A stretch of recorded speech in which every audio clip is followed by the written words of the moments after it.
Bonjour frères et sœurs, vous allez bien? Alors sachez que moi non plus, je ne fais plus de sport, j'ai décidé de ne plus en faire, parce qu'il paraît que quand on arrête de faire du sport, on grossit.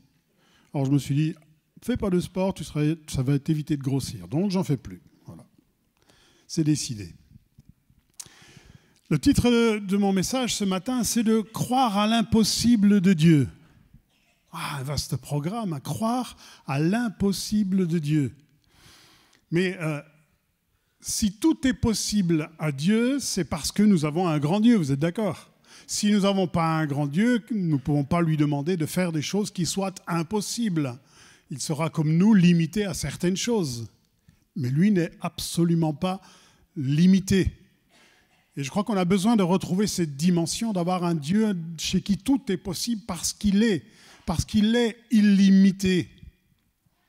Dans nos louanges, peut-être qu'on manque de cette dimension de nous dire, mais la louange m'est donnée pour que mon cœur se mette au diapason du cœur des anges qui sont en train de louer le Seigneur dans l'éternité, dans le céleste. Et on manque peut-être de cette dimension pour être un peu plus enthousiaste. J'ai eu l'occasion plusieurs fois d'aller voir un match à Lens. Et vous savez, les supporters de Lens sont assez particuliers, sont reconnus dans toute la France. Et surtout, notamment, quand ils se mettent à chanter au nord, c'était les corons. Et je vous garantis, pour l'avoir vécu, vous avez les poils comme ça qui se dressent quand ils chantent. Et nous, on se dit, waouh, dans l'assemblée, c'est dur d'avoir des cœurs qui se libèrent et qui chantent au Seigneur. Et c'est là qu'on se dit, c'est là que je me dis, waouh, j'ai peut-être perdu quelque chose. J'ai peut-être perdu cette dimension de me dire, mais je ne chante pas pour le RC Lens, je ne chante pas parce que j'aime bien tel chanteur, mais je chante pour Dieu. Et on a peut-être perdu cette dimension que l'on adresse nos chants à un grand Dieu. L'autre jour, je me suis surpris en priant, de me dire, mais attends, stop, tu n'es pas en train de t'adresser à un grand magicien là-haut qui peut résoudre ton problème en un coup de baguette magique. Tu es en train de t'adresser au Dieu créateur. Et j'ai dû me reprendre comme cela. Et effectivement, on manque peut-être, on perd souvent avec le temps cette dimension simple de croire qu'à Dieu tout est possible. Et ce matin, je me suis dit, je ne vais pas apporter un message comme habituellement je les aime, c'est-à-dire fouiller ma Bible. D'ailleurs, je n'en ai pas eu le temps, j'ai appris hier soir que je prêchais ce matin.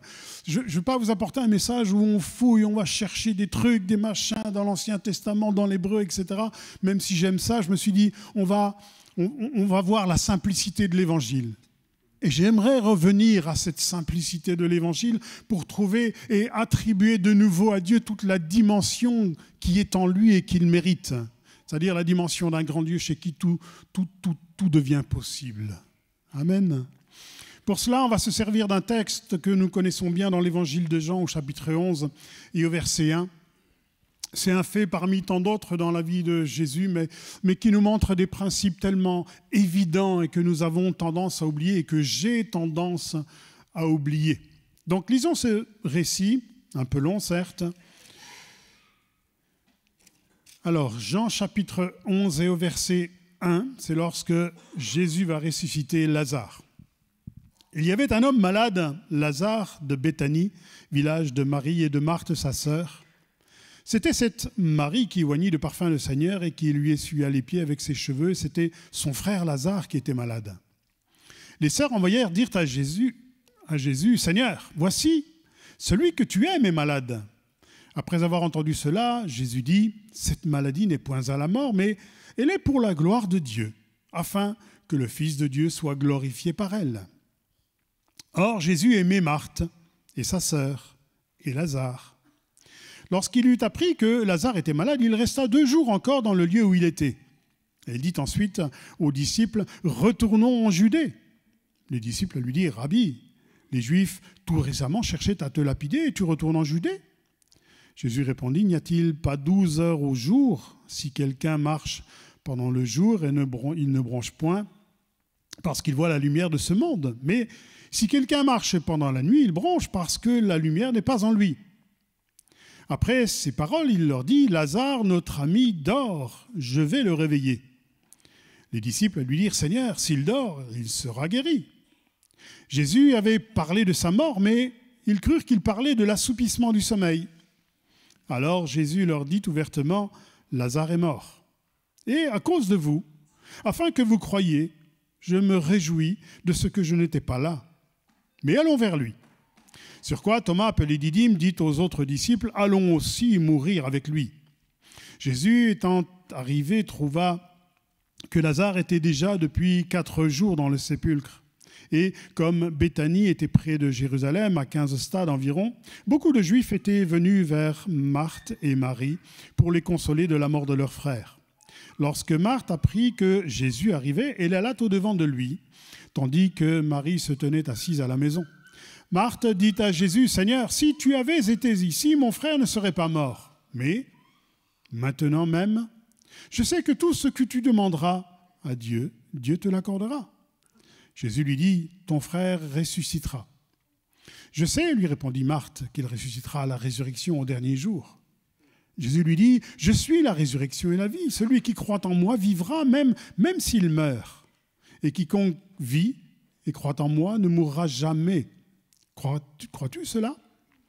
Elle lui dit, « Oui, Seigneur, je crois que tu es le Christ, le Fils de Dieu, qui devait venir dans le monde. » Ayant ainsi parlé, elle s'en alla. Puis, elle appela secrètement Marie, sa sœur, et lui dit, « Le Maître est ici et il te demande. » Dès que Marie eut entendu, il se leva promptement et elle alla vers lui. Car Jésus n'était pas encore entré dans le village, mais il était dans le lieu où Marthe l'avait rencontré. Les Juifs qui étaient avec Marie dans la maison, qui la consolaient, l'ayant vue se lever promptement et sortir, la suivirent, disant, « Elle va au sépulcre pour y pleurer. » Lorsque Marie fut arrivée là où était Jésus et qu'elle le vit, elle tomba à ses pieds et lui dit, « Seigneur, si tu avais été ici, mon frère ne serait pas mort. » Jésus, la voyant pleurer, elle et les Juifs qui étaient venus avec elle, frémit dans son esprit et fut ému. Et il dit, « Où l'avez-vous mis ?»« Seigneur, lui répondit-il, viens et vois. » Jésus pleura. Sur quoi les Juifs dirent, « Voyez comme il l'aimait. » Et quelques-uns d'entre eux dirent, « Lui qui a ouvert les yeux des aveugles, ne peut-il pas faire aussi que cet homme ne meure point ?» Jésus, frémissant de nouveau, en lui-même se rendit au sépulcre. C'était une grotte où une pierre était placée devant. Jésus dit, « ôtez la pierre. » Marthe, la sœur du mort, lui dit, « Seigneur, il sent déjà, car il y a 4 jours qu'il est là. » Jésus lui dit, « Ne t'ai-je pas dit que si tu crois, tu verras la gloire de Dieu ?» Ils ôtèrent donc la pierre. Et Jésus leva les yeux en haut et dit, « Père, je te rends grâce de ce que tu m'as exaucé. Pour moi, je savais que tu m'exauces toujours, mais j'ai parlé à cause de la foule qui m'entoure, afin qu'ils croient que c'est toi qui m'as envoyé. » Ayant dit cela, elle cria d'une voix forte, « Lazare, sort !» Et le mort sortit, les pieds et les mains liés de bandes et le visage enveloppé d'un linge. Jésus leur dit, « Déliez-le et laissez-le aller. » Plusieurs des Juifs qui étaient venus vers Marie et qui virent ce que fit Jésus crurent en lui, mais quelques-uns d'entre eux allèrent trouver les pharisiens et leur dire ce que Jésus avait fait. Voilà donc cette histoire, un épisode parmi bien d'autres dans la vie de Jésus, qui nous montre une famille qui est en crise, une famille qui traverse une période assez difficile où le frère est mort. Il ne nous est pas parlé des parents. Le frère, c'est celui qui pourvoit aux besoins de la famille, de ses 2 sœurs. Donc, elles perdent l'affection d'un frère, mais elles perdent aussi le soutien matériel dans la mort de cet homme. Et puis, eh bien, on voit une famille qui traverse une crise à ce moment-là. Leur frère meurt. Celui qui pouvait pourvoir à leurs besoins, c'est une grosse crise. Et on appelle Jésus parce qu'ils le connaissent bien, pour ce qu'ils ont fait, pour sa réputation, mais aussi parce que c'est un ami et qui, en plus de cet ami, il aime notre famille. Donc, on va appeler Jésus.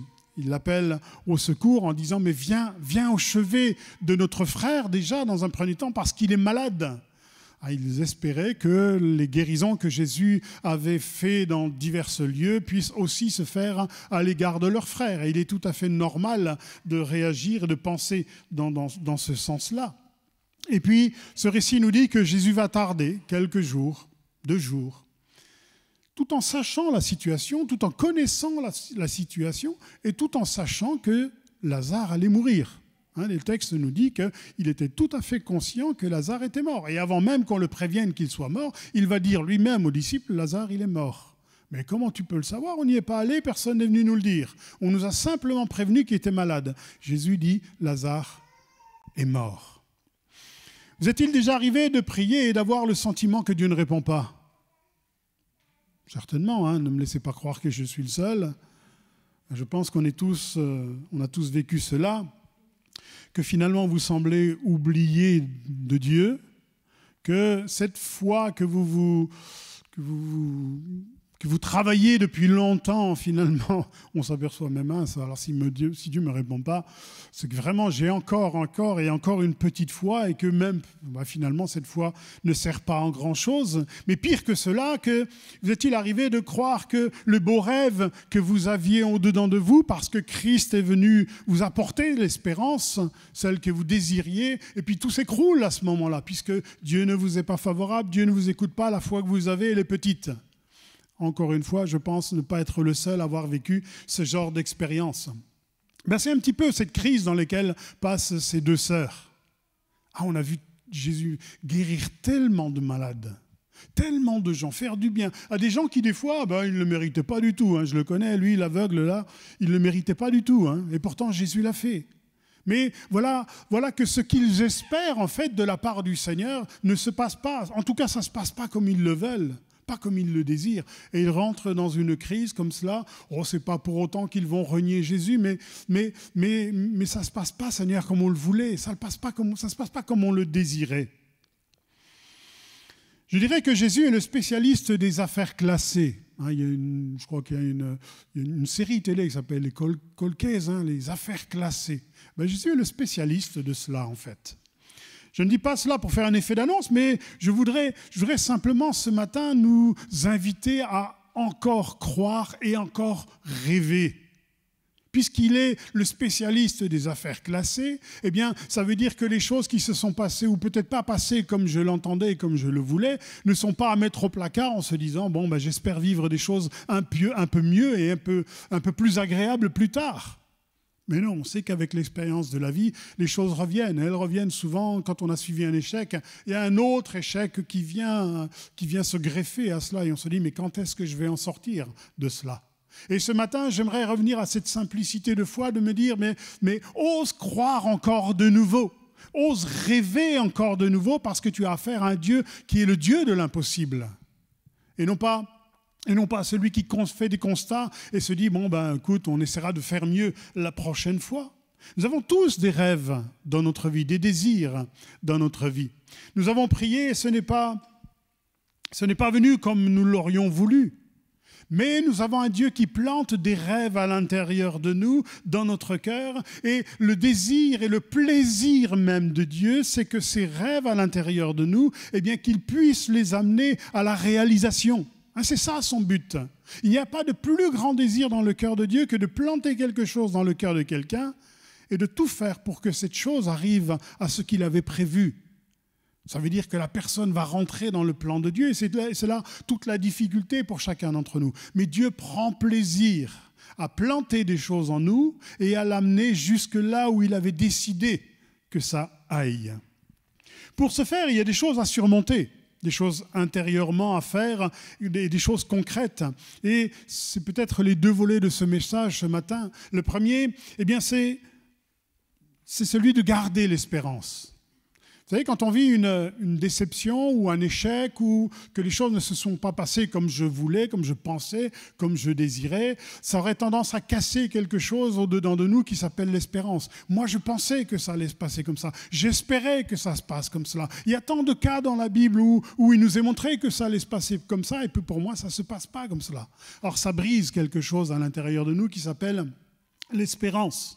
Souvent, une bataille intérieure se livre. « Ah, Seigneur, si tu avais été là, si tu avais été là, tu es tombé à pic pour le boiteux qui était là, pour celui qui était au bord de la piscine. Tu es tombé juste au moment où tu passais sur un chemin où il y avait un aveugle qui criait à toi et tu l'as guéri. Tu étais là au bon moment. Seigneur, j'ai foi que tu es là au bon moment. Mais là, tu n'es pas venu. Tu n'es pas venu au bon moment. Tu n'es pas venu quand je le voulais. Tu n'es pas venu quand je le désirais. Tu n'es pas venu quand il y avait besoin. Et ça crée quelque chose qui s'appelle la cassure de l'espérance. Rappelons-nous ce matin que Dieu fait tout pour un but précis. Dieu fait tout pour un but précis. C'est le Proverbe 16, verset 4 qui nous dit « Dieu fait tout dans un but précis, même le méchant pour le jour du malheur. Dieu fait tout dans un but précis. » Ce Dieu de l'impossible dans lequel nous croyons a prévu beaucoup de choses. Et il fait tout dans un but précis. Ne croyons pas que lorsque l'on se convertit, que le Seigneur dise « Ah, c'est bon, ça fait un de plus. Je marque son nom dans le livre de vie. Il va appartenir à telle église. Il va peut-être occuper toujours la même chaise. C'est bon, c'est gagné. » Ne croyons pas cela. Le Seigneur a des projets et des buts pour chacun d'entre nous. Et il a surtout des désirs. La maladie et la mort de Lazare poursuivaient 3 buts précis. Et le Seigneur va se servir de cela. Les choses qui nous arrivent dans notre vie, frères et sœurs, ne sont pas le fait du hasard ou de l'insouciance de Dieu à notre égard. Non, ils ont un but précis, ce qui nous arrive. Et c'est ce qui se passe avec Lazare. 3 buts que le Seigneur va poursuivre dans cette mort de Lazare. C'est premièrement, c'est de montrer la gloire de Dieu. Il va leur dire aux disciples, avant même de savoir qu'il est mort, il va leur dire, mais Lazare, il dort. Il dort. Mais s'il est dans cet état, c'est pour la gloire de Dieu. C'est pour qu'on reconnaisse que je travaille pour la gloire de Dieu. La deuxième chose, c'est d'augmenter la foi des croyants.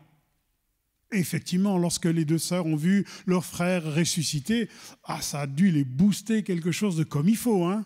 Et même tous ceux qui étaient là, eux aussi, booster la foi des croyants. Et la troisième objectif que le Seigneur recherchait au travers de cela, c'était tout simplement de susciter la foi chez les incroyants. Et le passage que nous avons lu, la fin du passage, nous dit qu'effectivement, plusieurs se sont mis à croire lorsqu'ils ont vu ce que l'impossible que Jésus était capable de faire à ce moment-là.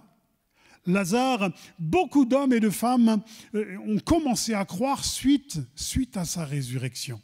Donc la première des choses, frères et sœurs, c'est de ne pas désespérer. C'est une chose très simple, mais bien souvent, les échecs produisent une cassure à l'intérieur de nous, et c'est souvent l'espérance qui prend en premier. Le message de Dieu, de ce Dieu de l'impossible, c'est croire. Ose rêver encore, ose croire encore, même si les choses sont dans une limite, qui ont dépassé ce que tu pensais, et même si la situation s'est empirée, ose croire encore. Et c'est dans cette dimension que le Seigneur veut emmener ses disciples là. Osez croire que même suivant ce qui se passe, dans l'état dans lequel notre frère Lazare est, il y a encore de l'espérance. Deuxième chose, c'est de garder confiance. Ah oui, ça aussi c'est un gros problème. Garder confiance. Je pensais on espérait que... J'aime bien la réaction des disciples d'Emmaüs, lorsqu'ils discutent avec Jésus, qu'ils ne reconnaissent pas, et ils disent, mais on espérait que ce serait lui qui changerait toutes choses en Israël. On espérait que ce serait lui. On sent vraiment une grande déception à l'intérieur d'eux. Et j'aimerais simplement voir 3 petites choses très importantes. C'est que Dieu sait ce qu'il fait. Dieu sait ce qu'il fait. Il nous arrive peut-être des choses dans notre vie que Dieu n'a pas voulu, certes, qui sont peut-être la conséquence de nos mauvais choix ou de ce que le malin s'acharne sur nous, ou que les circonstances sont telles et sont ainsi. Mais Dieu sait ce qu'il fait. Il sait toujours ce qu'il fait. La foi, vous savez, c'est comme un muscle. Ce muscle est nécessaire à certains moments. Un muscle dont je vais me servir pour, je ne sais pas, si je fais un geste de ramasser un pack d'eau, j'aurai besoin de mon biceps là. Par contre, si je marche, je n'ai pas besoin de mon biceps, c'est d'autres muscles qui vont fonctionner. Mais la foi, c'est comme cela, c'est des muscles que l'on va intérieurs, des forces intérieures que l'on va développer et qui vont être utiles dans certains moments. Dieu poursuit des buts précis, même dans les choses difficiles que nous traversons. Même dans les choses difficiles que nous traversons. Le fait d'être croyant ne veut pas dire allez, vogue la gondole, ça va aller, vas-y, maintenant que tu es converti, vas-y, vogue la gondole sur une mer tranquille. Non, c'est plutôt rame la galère, souvent. On se dit, mais à quoi ça sert de croire, c'est pire qu'avant. Mais c'est là que la foi va se développer, frères et sœurs. Et c'est ces moments-là que Dieu utilise pour développer justement cette foi dont nous avons besoin. Parce que si ce muscle, je ne le travaille pas, quand j'en aurai besoin, il ne va pas pouvoir porter le poids que j'ai besoin de porter. Maintenant, en ramant, les muscles vont augmenter de volume. On a connu et on connaîtra encore des tempêtes. Mais je peux affirmer que dans ces tempêtes, jusqu'au travers de ces tempêtes, Dieu a toujours dirigé les choses à une bonne fin. Et c'est en cela qu'il ne faut pas perdre espérance. Et de se dire, mais Dieu sait ce qu'il fait. Si aujourd'hui une tempête survient dans ma vie, si aujourd'hui une difficulté est là présente dans ma vie, c'est pas parce que Dieu veut pas me répondre, parce que Dieu m'a abandonné, parce que j'ai pas assez de foi dans ma prière, non, c'est parce que Dieu sait ce qu'il fait. Il sait toujours ce qu'il fait. Et encore plus parce que nous lui avons donné notre vie. Encore plus. Il sait ce qu'il fait dans ce monde. Il sait parfaitement où il emmène ce monde. Même si il nous semble que c'est le malin qui règne et puis qui se réjouit, qui s'amuse comme cela aux quatre coins du monde, Dieu sait très bien ce qu'il fait. Alors à plus forte raison dans notre vie en tant que croyants, Dieu sait très bien où il nous amène. Dieu sait ce qu'il fait. Qui de nous aurait cru que Joseph, ce fils, ce dernier-né-là, fils de Jacob, allait être le raccourci que Dieu allait utiliser pour réaliser son rêve de constituer un peuple, de constituer une famille, de constituer toute une nation. Qui aurait cru que Dieu allait se servir de Joseph, insignifiant? Qui aurait cru que la déportation d'une petite fille juive allait être le moyen de planter la foi dans le cœur d'un général syrien qui est lépreux, qui est atteint de cette maladie, et la petite fille va lui dire « Ah, mais si tu connaissais le prophète que je connais moi, qui fait partie de mon peuple, tu serais guéri !» Et il va aller vers ce prophète, et effectivement, il va recevoir la guérison. Mais qui aurait misé sur une petite fille comme cela ? Personne. Dieu sait ce qu'il fait. Pourtant, elle a rien fait pour subir cette déportation. Elle est là, ne comprenant peut-être pas pourquoi, mais Dieu va l'utiliser. Qui de nous aurait cru que la mort, que la crucifixion de Jésus allait être la plus grande victoire de tous les temps ? C'est une défaite aux yeux du monde et on aurait tendance à le voir comme cela. Et pourtant, qui de nous aurait cru que la persécution de l'église de Jérusalem allait servir à répandre l'évangile pour que nous, aujourd'hui, à Douai, on puisse en profiter ? Qui aurait cru cela ? On était tellement bien ensemble, les 120, on était tellement bien ensemble, Seigneur. Dieu fait tout dans un but précis. Et ça, c'est une chose qu'il ne faut absolument pas perdre tout au long de notre vie. Cette simplicité, Dieu sait ce qu'il fait. Ce que je traverse là, il le sait. Il n'a peut-être pas prévu, mais il le sait. Dieu sait ce qu'il fait dans un but précis. Vous traversez peut-être une crise comme cette famille qui traverse la crise de perdre ce frère. Peut-être vous traversez une crise que peu importe le nom qu'elle puisse porter. Alors rappelez-vous que Dieu poursuit tout dans un but précis. Et votre vie lui est chère. Et s'il permet cela, si la chose se passe ainsi, alors c'est qu'il a un but derrière. Un grand but. Parce qu'on a affaire au Dieu de l'impossible. On n'a pas affaire au magicien là-haut qui a une baguette magique qui marche à chaque fois. Non, on a affaire au Dieu de l'impossible. Donc, premier principe, frères et sœurs, n'oublions jamais que Dieu sait ce qu'il fait, en tout temps. Deuxième principe, très important, c'est que Dieu contrôle la situation. Il n'y a pas de choses qui se passent dans ce monde en se disant « je ne sais pas comment je vais faire pour rattraper le coup, là ». Tiens, lui, il vient de faire une grosse bêtise, elle vient de raconter des choses, mon peuple s'égare, comment je vais faire ? Dieu est toujours au contrôle de toutes choses. L'histoire de Lazare, personnellement, elle me rassure. Pourquoi ? Parce que malgré les difficultés majeures que nous y avons lues, le texte nous révèle que Jésus contrôlait parfaitement la situation. Il est mort.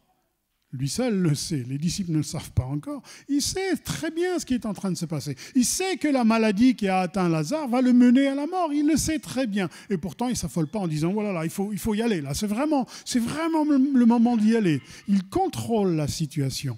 Parce qu'encore une fois, il sait qu'il a un but précis au travers de cela.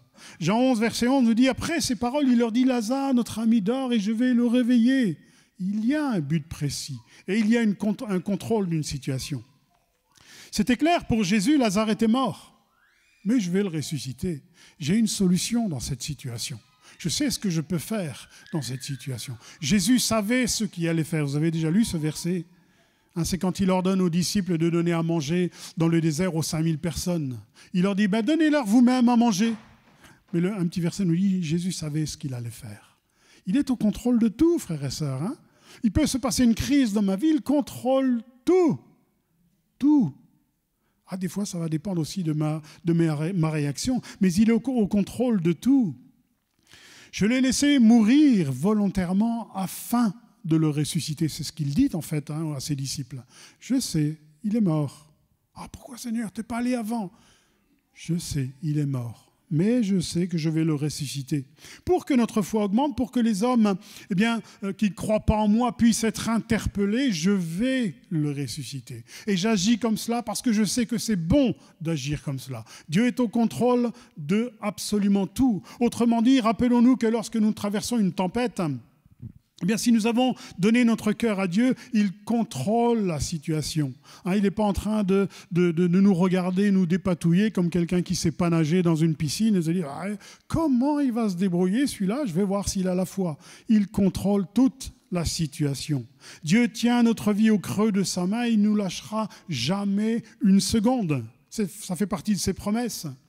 Le prophète Daniel nous dira au chapitre 2 et verset 21, c'est lui qui change les temps et les circonstances, c'est lui qui renverse et qui établit les rois, qui donne la sagesse aux sages, la science à ceux qui ont l'intelligence. C'est lui qui donne, c'est lui qui possède. Ce Dieu de l'impossible possède toutes les choses dont nous avons besoin et c'est lui qui les donne quand nous en avons besoin. Le psaume 31, verset 15 nous dit, c'est David qui dira, mes destinées sont entre tes mains. Si j'ai donné ma vie à Dieu, ma destinée est entre ses mains.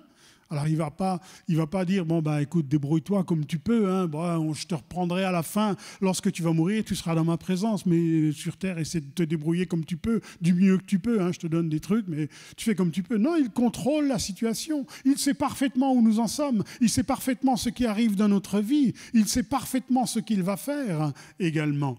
Romains 8, 28 nous dit, toute chose concourt au bien de ceux qui aiment Dieu. Alors on se dit, mais pourquoi je m'inquiète alors ? Et on perd souvent cette simplicité que nous avons à faire au Dieu de l'impossible, en se disant, mais qu'est-ce que je peux faire pour changer la situation ? Tiens, si je me mets à jeûner, si je me mets à prier 15 jours, si je me mets à plus lire ma Bible, peut-être que Dieu va m'exaucer plus. Et on cherche des moyens comme cela, mais Dieu est au contrôle de tout, de toute situation. Dieu peut écrire droit sur les courbes de ma vie, même si ma vie est un petit peu chaotique. Dieu est capable quand même d'écrire et que ses projets se réalisent. Dieu peut utiliser nos erreurs et nos faiblesses pour arriver au but qu'il avait destiné dans notre vie. Il contrôle toute situation. Et nous sommes souvent ballottés à droite et à gauche au gré du hasard, mais Dieu a en charge notre vie. Et il nous demande de lui faire confiance. Fais-moi confiance, je suis le Dieu de l'impossible. Je ne suis pas le Dieu de la consolation qui va t'apporter une petite consolation quand tu auras des soucis, des difficultés et les problèmes. Mais ta vie m'est précieuse et je m'occupe de tout. Nous pouvons prier ensemble avec David, « L'Éternel est mon berger, je ne manquerai de rien ». Même si dans la réalité, des fois, on se dit, mais pourquoi Dieu, tu ne m'as pas donné ça? Parce que j'en aurais eu besoin à ce moment-là. Je m'occupe de tout. Je suis le bon berger et je ne te laisserai pas manquer de quelque chose, mais je te le donnerai au temps convenable, au moment convenable. Donc Dieu sait ce qu'il fait, frères et sœurs. Et Dieu est au contrôle de tout. Et on se dit, mais pourquoi je m'inquiète? Mais pourquoi je m'inquiète? Et on perd cette simplicité. En tout cas, je perds cette simplicité-là. Troisième chose qu'il est intéressant de voir ou de retrouver, c'est que Dieu nous aime. S'il sait ce qu'il fait, s'il est maître dans toute situation, c'est justement parce qu'il a de l'amour pour chacun d'entre nous. Et à plusieurs reprises, il est répété, Jésus aimait Lazare. Et c'est pour cela qu'il va intervenir dans sa vie. C'est parce qu'il l'aimait. Et il l'aimait pour bien des raisons. Souvent, nous pensons que Dieu aime plus les incroyants. Il faut aller évangéliser parce que Dieu aime le monde. Et puis on oublie souvent que Dieu nous aime en premier. C'est toi que j'aime. Et parce que je t'aime, je te demande d'aller répandre cet amour que j'ai mis en toi. Et ça, on oublie souvent. Dieu veut sauver les gens. Un petit peu comme le frère du fils prodigue qui dit à son père, tiens, voilà, tu donnes des choses à celui qui a dissipé ton bien. Et puis moi alors Moi, je suis fidèle, je suis resté là, je t'ai servi, etc. Et j'ai rien. Et le père lui dit, mais tout ce que j'ai est à toi, pourquoi tu n'en profites pas? Tout ce que j'ai est à toi, mais ça, tu ne le vois pas. Tu ne le vis pas. Et souvent, je suis comme cela, en me disant, mais Dieu fera beaucoup de choses, des miracles extraordinaires pour sauver le monde et amener des incroyants à la foi. Et il ne ferait pas un miracle pour moi qui suis dans le besoin, là, à ce moment-là? C'est pas logique. Ça ne ressemble pas au Dieu de l'impossible. Parfois, nous sommes plus durs avec nous-mêmes qu'avec les incroyants. Dieu nous aimerait-il encore? Parce qu'il y a une tempête? Parce que j'ai fait une bêtise? Parce que j'ai fait une erreur? Parce que j'ai dit une mauvaise parole? Alors Dieu m'aime moins? Ou est-ce qu'il m'aime encore? Il ne m'a pas répondu, donc forcément, c'est qu'il m'aime moins qu'avant. C'est parce que j'ai fait tellement d'erreurs qui fait que son amour s'est un petit peu dissipé à mon égard. Dieu nous aime d'un amour qui n'est pas comme notre amour à nous. Le verset 3 nous dit qu'il est dit à 2 reprises que Jésus aimait Lazare. Voici celui que tu aimes est malade. Il n'est pas dit, voici ce frère, celui qui t'aime est malade. Seigneur, tu devrais faire cela pour lui parce qu'il t'aime. Non, il dit, celui que tu aimes. Il est dit, celui que tu aimes. Or, Jésus aimait Marthe et sa sœur et Lazare. Il est répété 2 fois dans ce texte qu'il avait de l'affection et de l'amour pour eux. Nous sommes aimés de Dieu. Nous sommes la prunelle de l'œil de Dieu. C'est-à-dire que, il ne laissera jamais personne, ni le malin, ni le monde, faire du mal à celui qu'il aime.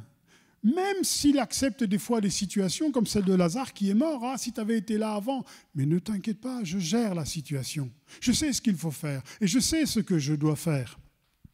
Nous sommes ses enfants. Une femme oublie-t-elle l'enfant qu'elle allait? Si c'est arrivé dans ce monde, malheureusement, Dieu dit, moi, je ne l'oublierai jamais. Moi, je n'oublierai jamais mes enfants. Jamais. Cesse-t-elle d'aimer l'enfant qu'elle a porté?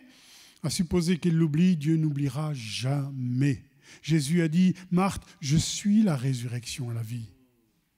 Là où tu vois, toi, une limite, moi, je suis le Dieu de l'impossible. Cette limite, pour moi, elle n'existe pas.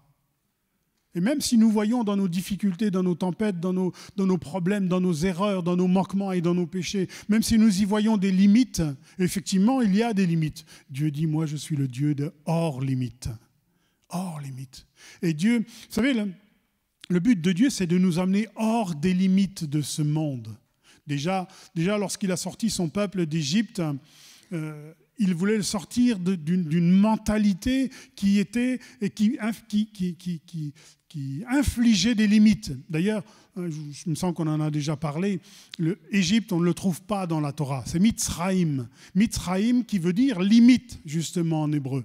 Et il va chercher un peuple là qui est dans les choses limitées, que Pharaon mettait bien en place pour limiter et contrôler la foi de ces Hébreux. Dieu dit non, leur foi ne peut pas grandir là dans ce contexte-là. Je vais les sortir et je vais les enlever et les libérer de ces limites. Et c'est ce que Dieu fait avec nous, frères et sœurs. La foi, qu'est-ce que c'est?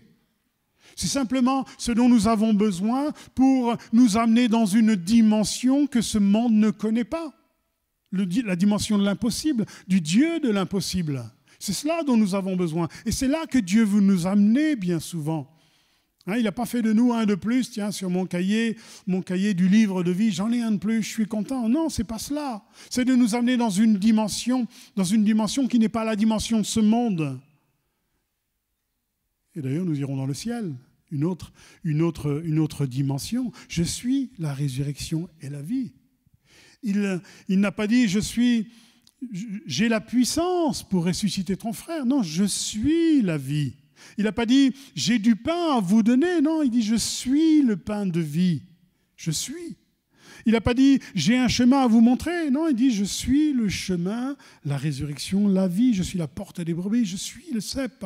Il ne dit pas, j'ai la connaissance d'un truc là qui va bien marcher si vous me faites confiance. Non, il dit, je suis. Je suis celui qui suis. Il est la résurrection et la vie. Peut-être que notre situation est mal engagée et sans mauvais peut-être. Un petit peu comme Lazare, 4 jours. Ça fait 4 jours qu'il est dans le tombeau, Seigneur. Tu te rends compte, si on ouvre la pierre, tu te rends compte des odeurs. Ça fait 4 jours qu'il est là-dedans.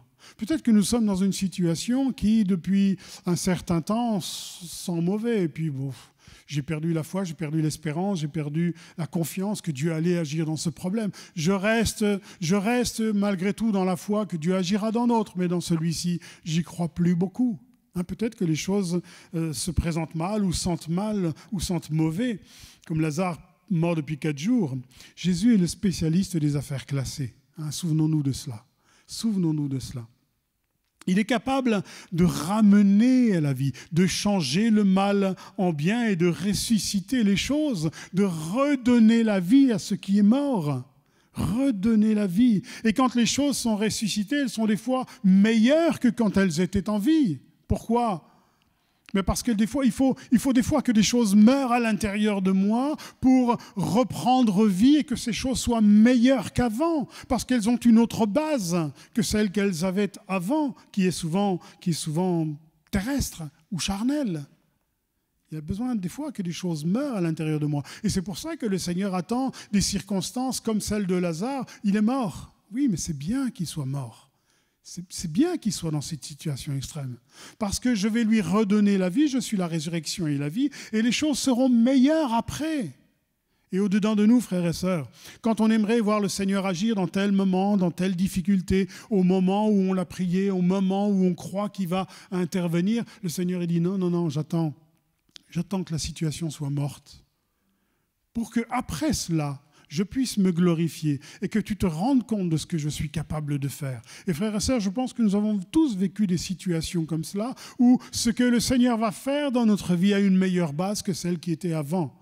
Parce qu'avant, elle était peut-être mêlée de charnel, de sentiments charnels, de sentiments terrestres. Et le Seigneur dit maintenant, elle est basée sur la foi de ce que je suis. La foi de ce que je suis. Quand les choses sont ressuscitées, elles sont meilleures qu'avant. Jésus-Christ est le chemin, la vérité, la vie, le bon berger, etc. Il est la lumière du monde. Et souvent nos difficultés, le diable réussit à nous faire voir, je dirais, le plus sombre des choses. Il arrive à nous faire voir ou à nous faire croire à un petit Dieu. Moi, j'aime bien cette expression. Eh bien que nous avons besoin d'une foi comme une graine de se lever pour déplacer une montagne. Souvent, nous, on se dit, il faudrait que j'ai de la foi comme une montagne pour déplacer une graine de se lever. Mais non, ce n'est pas la dimension du Seigneur. C'est pas ça sa dimension. Et souvent, les choses que nous vivons et le malin nous fait croire que nous avons affaire à un petit Dieu, certes de l'impossible, mais qui, dans cette situation, ne pourra pas changer grand-chose et nous fait voir de grandes difficultés. Mais Jésus va dire, mais je suis plus grand que la mort. Je suis plus grand que ce qui arrive. Je sais ce que je fais, je sais là où je veux arriver. Je domine la situation, je la contrôle, cette situation. Et parce que je t'aime, je ne la laisserai pas te mener aux choses fatales. Il est capable de ramener la vie à ce qui est mort au-dedans de nous. Parce qu'on a affaire au Dieu de l'impossible, frères et sœurs. Et on a besoin vraiment de retrouver cette dimension-là. En tout cas, j'ai besoin de retrouver cette dimension-là, de cette simplicité de foi qui me dit, je ne suis pas en train de m'adresser à Dieu, à celui qui a la baguette magique là-haut. Je suis en train de m'adresser au Créateur, celui qui pourrait tout chambouler comme il le veut, et pas pour m'embêter, et pas pour tout casser, mais pour mon bien. Il serait capable de refaire une création, de refaire toute chose, uniquement pour mon bien. Amen. La foi est la clé d'accès au cœur de Dieu. Et c'est ce que Jésus va rechercher quelque part chez Marthe et Marie.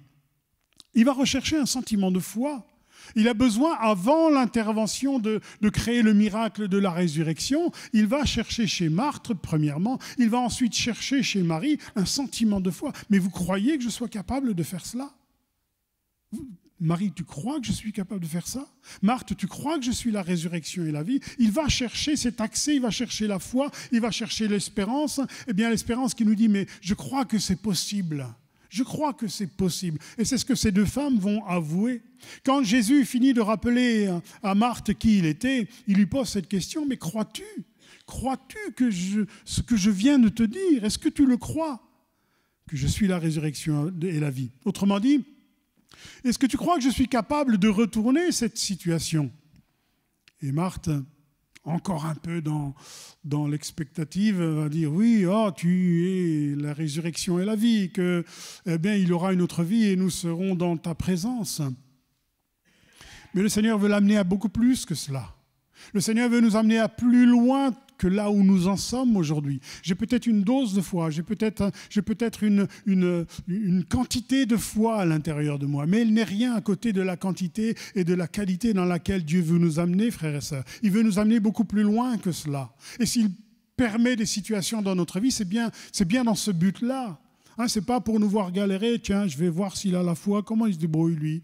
Non, c'est pas cela, absolument pas cela. C'est parce qu'il a prévu pour chacun d'entre nous une dimension de foi qui nous donnera de vivre à chaque fois des choses beaucoup plus extraordinaires que celles que nous avons vécues jusqu'à présent. Et on oublie cela. J'oublie cela en me disant « Ah Seigneur, je vais me plaire à te voir faire un miracle pour me sortir de ma situation. » Mais est-ce que j'ai conscience que le but véritable de Dieu, c'est de m'emmener dans une autre dimension ? Pour se servir de moi dans d'autres domaines peut-être plus difficiles que celui que je suis en train de vivre. Parce que si je n'arrive pas à passer la difficulté que j'ai là, comment je passerai une difficulté supérieure ? Hein, si je cours et que je fais du saut de haie, bon, on ne va pas mettre une haie très haute, hein, mais ce n'est pas la peine de monter la haie si je n'arrive pas à sauter la petite. Hein, ce n'est pas la peine. Dieu a des projets pour nous. Dieu a des désirs pour nous. Et Dieu veut nous amener beaucoup plus loin. Il ne veut pas faire de nous simplement un croyant, il veut faire de nous quelqu'un qui a la vie et qui l'a en abondance, au travers de la dose de foi et d'esprit qu'il veut mettre au-dedans de nous. Ce sont ces combats intérieurs qui se livrent souvent hein, lorsque l'on est dans la tempête, dans la difficulté. C'est effectivement ce combat intérieur que l'on ressent chez Marthe et Marie. « Ah Seigneur, si tu avais été là !» À un moment donné, pour que les rêves deviennent réalité, pour que Lazare ressuscite, il a fallu un mot. Et souvent, c'est ce qu'on prie, hein, Seigneur, dis seulement un mot et mon serviteur sera guéri. Jésus est devant le tombeau avec Marthe et Marie, justement, et les gens de la famille et tous ceux qui sont autour. Et Jésus est devant comme cela et il pleure, hein, il manifeste son émotion, il manifeste son amour qu'il avait à l'égard de son ami. Et il est la puissance de Dieu incarné, il est ce Dieu de l'impossible, justement.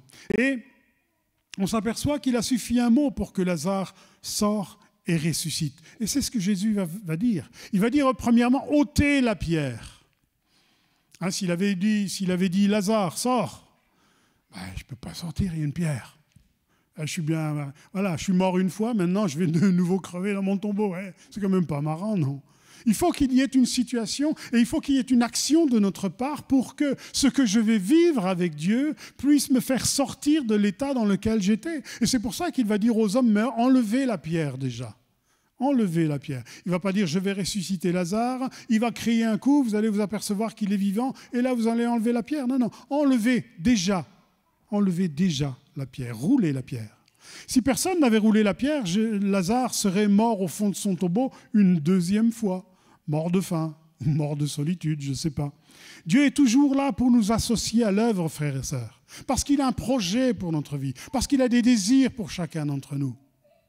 Et son désir, ce n'est pas de mener une petite vie tranquille et pépère le dimanche matin parce que je vais au culte. Il a des projets pour chacun d'entre nous. Des projets de foi, des projets de bonheur, des projets de changement de vie dans tous ceux qui nous entourent. Nous avons cette capacité de pouvoir donner la vie. Ah ouais, on dit, mais non, c'est Dieu qui donne la vie. Non, on a les paroles de vie. Dieu nous a donné les paroles de vie, on est capable de les donner. Et il nous fait porter des fruits.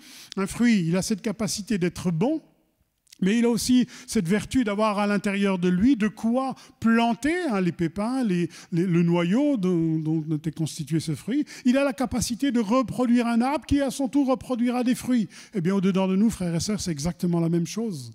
Nous sommes capables de produire la vie au travers des fruits que nous portons avec le Seigneur. Et ces fruits que je vais donner portent en elles la semence de vie. Et voilà le projet de Dieu. Voilà le but de Dieu pour chacun d'entre nous. Et Jésus dit, ôtez la pierre. Enlevez cette pierre. Et le miracle va se faire. Et au moment où les hommes font ce qu'il leur est demandé, c'est-à-dire leur possible d'enlever, de rouler la pierre, alors lui va faire l'impossible. Et c'est là que Dieu agit. Et c'est pour ça que je vous disais que Dieu souvent a besoin de notre foi. Dieu a besoin de voir au-dedans de nous s'il y a encore de l'espérance, même une petite foi dans les expériences, dans les tempêtes diverses que l'on traverse. Des fois, la foi, elle a bien diminué. Mais je veux voir s'il y en a encore un petit peu. Et le peu me suffit. La petite graine de Senvé me suffit pour déplacer les choses qui sont impossibles. C'est exactement le même schéma qui s'est appliqué dans les noces de Cana. Jésus leur dit, remplissez ces jarres-là, vous allez les remplir d'eau. Imaginez que les gens disent, mais non, pourquoi faire ? Pourquoi faire remplir d'eau ? Ce n'est pas d'eau dont on a besoin, c'est du vin. L'eau ne se serait jamais changée en vin. Et dans toute cette histoire, le plus important, c'est quoi ? C'est l'eau qui était à l'intérieur. Ce n'est pas l'action des gens, ce n'est pas l'action des serviteurs, ce n'est pas les jarres en eux-mêmes, c'est l'eau qui est intérieure, parce que c'est elle qui va se changer en vin. Et dans notre vie, c'est exactement cela. C'est notre espérance qui va changer les situations.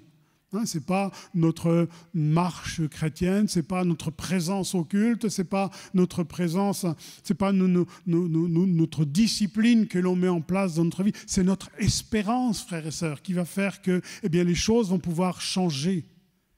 Où est mon espérance encore aujourd'hui ? Remplissez d'eau ces jarres. Et les hommes ont fait leur part, et l'eau a été changée en vin à ce moment-là. Dès l'instant où les hommes vont rouler la pierre, Jésus va prononcer cette parole, Lazare sort. Et c'est à ce moment-là que Lazare va pouvoir ressusciter, sortir de la situation dans laquelle il était. Je vous ai dit qu'il avait encore les mains, les pieds avec des bandes autour de la tête, etc., etc. Et il a marché un petit peu comme une momie, comme un zombie. Et tout le monde s'est dit, waouh, ça marche. Ça marche. Vous savez, frères et sœurs, il y a peut-être, pour terminer, il y a peut-être des pierres qui ont besoin d'être roulées de nos vies. Dans des situations où on aimerait voir Dieu agir, il y a peut-être des pierres à rouler, à enlever pour que Dieu puisse agir et faire sa part. Quelques pierres, la pierre de nos manquements, la pierre de nos péchés. Des fois, quand je dis péché, ce n'est pas la faute que j'ai commise, mais c'est la faute que j'aime et que je perpétue dans ma vie. C'est peut-être ça qui a besoin tout simplement de dire, Seigneur, je sais que ça ne te convient pas cela, alors j'accepte de renoncer à cela. J'en ai pas la force, mais j'accepte de renoncer à ça uniquement pour que tu puisses sortir de la mort et m'amener à la vie. Peut-être des fois, il y a besoin de rouler des pierres dans nos vies pour que la situation change. Des pierres d'incrédulité. Oh, mais ça fait tellement longtemps que je prie. Ça fait tellement longtemps que je te demande, Seigneur. Ça fait tellement longtemps que j'ai passé du temps avec toi dans la prière. J'ai même jeûné pour cela et ça ne s'est pas passé. Et s'installe petit à petit, insidieusement, une certaine incrédulité évangélique, je dirais. Mais oui, mais le Seigneur peut tout, mais là, il ne veut pas. Mais si, le Seigneur veut. Et des fois, j'ai besoin de rouler la pierre de l'incrédulité, de me dire, mais Dieu veut du bien, Dieu me veut du bien, Dieu me fera du bien, dira un jour David dans les psaumes. Dieu veut me faire du bien, c'est sa volonté. La pierre de certaines mentalités, des fois. Souvent, notre mentalité ou nos habitudes font que Dieu ne peut pas agir dans cette situation. J'ai besoin de me mettre devant Dieu, de me faire le vide, de passer un temps, de faire une pause peut-être avec le Seigneur dans tout ce que je conçois, dans tout ce que j'ai compris de la vie chrétienne, pour mettre tout ça à plat et dire, Seigneur, maintenant, qu'est-ce que tu veux de moi ?